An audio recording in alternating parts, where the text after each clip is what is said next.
மற்றும் சுற்றுவட்டார பகுதிகளில் 1 மணி நேரத்திற்கு மேலாக இடி மற்றும் காற்றுடன் கூடிய கனமழை பெய்து வருகிறது. தேனி மாவட்டம் ஆண்டிப்பட்டியில் காலை முதலே வெயிலின் தாக்கம் அதிகமாக இருந்த நிலையில் மாலையில் திடீரென இடி மற்றும் காற்றுடன் கூடிய கனமழை பெய்தது. மிதமாக பெய்ய தொடங்கிய மழை இடி காற்றுடன் கூடிய கனமழையாக 1 மணி நேரத்திற்கும் மேலாக பெய்து வருகிறது. ஆண்டிப்பட்டி மற்றும் சுற்றுவட்டார பகுதிகளில் உள்ள ஏத்தகோவில், பாலங்கோம்பை, ராஜதாளி உள்ளிட்ட பல்வேறு பகுதிகளில் இந்த மழை பெய்து வருகிறது. நீண்ட நாட்களாக கோடை வெயில் வாட்டி வதைத்த நிலையில் மாலை இடியுடன் கூடிய கனமழை பெய்ததால் வெப்பம் தணிந்து குளிர்ச்சியான சூழல் நிலவுகிறது.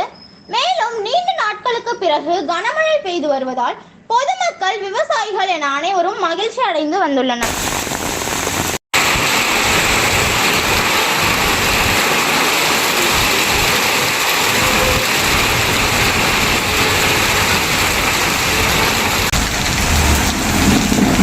Gracias.